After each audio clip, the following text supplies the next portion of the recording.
ఉంటే ఎఫ్టీఏలో బఫర్లో ఉంటే నేనే దగ్గర ఉండి కూలగొట్టించి వస్తాను.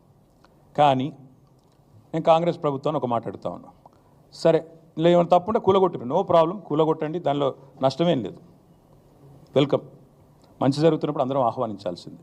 కానీ నేరుగా అక్కడి నుంచి బయలుదేరి నాతో పాటు రండి మంత్రులు, పెద్ద పెద్ద కాంగ్రెస్ లీడర్లు, ఎఫ్టీఎల్లలో బఫర్లలో కట్టిన రాజభవనాలు నేను కూడా తీసుకొని మీ అందరం కలిసిపోదాం, నాతో పాటు మీరు కూడా రండి మీడియా, నేను దగ్గర ఉండి తీసుకొని పోతా. నిన్న మొన్నటి నుంచి నేను కూడా చూస్తూ ఉన్నా సోషల్ మీడియాలో ఎట్లా బ్రహ్మాండంగా జూములు పెట్టి మరీ తీసినారు. గూగుల్ ఎర్త్తో అది గూగుల్ మ్యాప్స్ ఏందో కానీ చాలా చక్కగా పెద్ద పెద్ద కాంగ్రెస్ నాయకులు పేర్లు చెప్పమంటారా?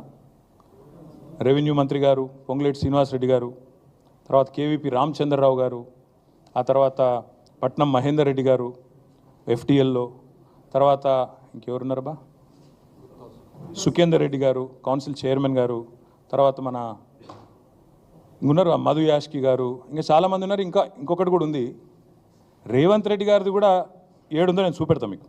మీరు వస్తా అంటే రేవంత్ రెడ్డి వ్యవహారం కూడా చూపెడతా, ఎక్కడుందో మీకు శాటిలైట్ మ్యాప్లు పంపుతా, చూసుకోండి. నేనేమంటున్నా అంటే ఐ వెల్కమ్. ఎక్కడ నా పేరు మీద ఏదో మీడియాలో ఏదో వేసేసి ఏదో జరిగిపోయింది, ఏమో అయిపోతుంది, ఆడేమైనా తప్పుంటే కొట్టండి, నేను ఎందుకు వద్దంట, వెల్కమ్. నా పేరు మీద ఏ ప్రాపర్టీ లేదు, లీజ్ మీద నేను ఉన్నాను. మా ఫ్రెండ్ నన్ను తిట్టుకుంటాడు కావచ్చు ఈ మాట చెప్పినందుకు, ఇంతెందుకు మాట్లాడినారో నాయన నువ్వు అని, జీవితాంతం తిడతాడు కావచ్చు, పర్వాలేదు. నేను తప్పు జరిగితే దాన్ని కూల్చడంలో నేను దగ్గరుండి సహకరిస్తా. ఆడికెళ్ళి అట్లే కలిసిపోదాం, అదే హైడ్రానో అమీబానో ఇది ఉంది కదా, దాన్ని తీసుకొని ఆడికెళ్ళే పోదాం. పోయి సీదా మనం పొంగులేటి శ్రీనివాసరెడ్డి గారితో మొదలు పెడదాం, ఎందుకంటే మంత్రి గారు కదా, వాళ్ళ తమ్ముడు కూడా అక్కడే ఉన్నాడు ఎఫ్టీఎల్లో, కూలగొడదాం. చలో ఒకటే రోజు మనందరం ప్రజలకు పారదర్శకంగా ముందుండి నిలబడదాం, మీరు మేము. నాకు ఎలాంటి ఇబ్బంది లేదు, ఎలాంటి అభ్యంతరం లేదు. If they want to take some action, let them take.